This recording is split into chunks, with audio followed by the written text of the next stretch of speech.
9 నెలల నిరీక్షణ ఫలించింది. యావత్ ప్రపంచం ఆసక్తిగా ఎదురుచూస్తున్న సమయం వచ్చేసింది. ఆస్ట్రోనాట్స్ సునీతా విలియమ్స్, విల్మోర్ ఎట్టకేలకు భూమిపై అడుగుపెట్టారు. ఫ్లోరిడా బీచ్లో క్యాప్సూల్ స్ప్లాష్ డౌన్ అయింది. దాదాపు 17 గంటల జర్నీ తర్వాత సముద్ర జలాల్లో ల్యాండ్ అయ్యారు.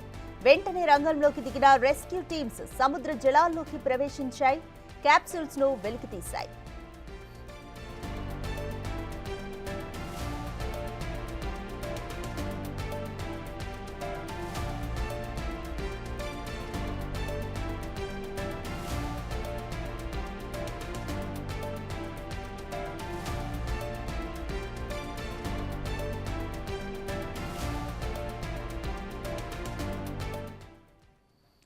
సముద్ర జలాల్లో ల్యాండింగ్ తర్వాత సునీతా విలియమ్స్, బుచ్ విల్మోర్ ను హ్యూస్టన్లోని జాన్సన్ స్పేస్ సెంటర్ కు తరలించారు. అక్కడ వైద్య పరీక్షలు నిర్వహిస్తారు. 9 నెలల పాటు జీరో గ్రావిటీలో ఉండడంతో వారి ఆరోగ్య పరిస్థితిని క్షుణ్ణంగా పరిశీలిస్తారు. నడక కోల్పోవడం, గ్రావిటీకి రెస్పాండ్ అవుతున్న తీరును సమీక్షిస్తారు. సాధారణ పరిస్థితికి వచ్చే వరకు ట్రీట్మెంట్ ఇస్తారు.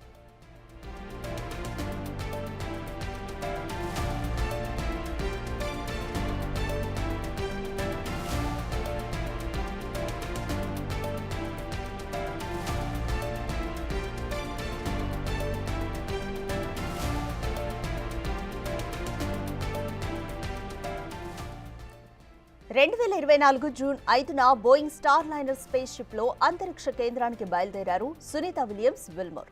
8 రోజుల మిషన్ కోసం వాళ్ళు వెళ్లారు. స్పేస్ స్టేషన్ కు వెళ్లాక మిషన్ ను పూర్తి చేసుకుని జూన్ 13న రిటర్న్ కావాలి. కానీ స్పేస్ షిప్ లో సమస్య తలెత్తింది. హీలియం లీక్ అయింది. ప్రపోల్షన్ సిస్టమ్ పనిచేయలేదు. వెంటనే అలర్ట్ అయిన ఇంజనీర్లు సమస్యను పరిష్కరించేందుకు ప్రయత్నించారు. అయినా వీలు కాలేదు. స్పేస్ క్రాఫ్ట్ స్పేస్ స్టేషన్ తో డాకింగ్ సమయంలో భారీ శబ్దం వచ్చినట్లు సునీతా విలియమ్స్, విల్మోర్ తెలిపారు. దాంతో వారి రిటర్న్ జర్నీ ఆగిపోయింది. స్టార్ లైనర్ స్పేస్ షిప్ అంత సేఫ్ కాదని అంచనాకొచ్చింది. ఇద్దరిని అక్కడే వదిలేసి స్పేస్ షిప్ రిటర్న్ అయింది.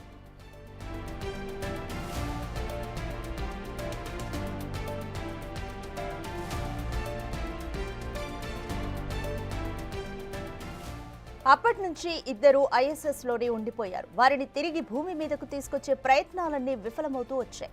అయితే సునీతా విలియమ్స్, విల్మోర్ మాత్రం ఎక్కడా ధైర్యం కోల్పోలేదు. పైగా ఆ సమయాన్ని మరిన్ని ప్రయోగాలకు కేటాయించారు. మెల్లిగా మైక్రో గ్రావిటీని అడాప్ట్ చేసుకోవడం మొదలుపెట్టారు. మొత్తంగా 150 ప్రయోగాల్లో పాల్గొన్నారు.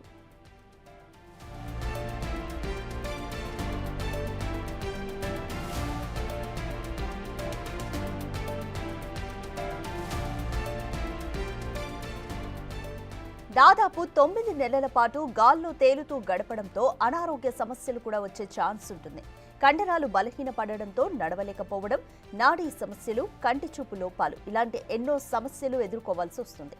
దీంతో సరైన స్థితికి వచ్చే వరకు కొన్ని వారాలు లేదా నెలల పాటు రీహాబిలిటేషన్ సెంటర్లో ఉంచనుంది నాసా.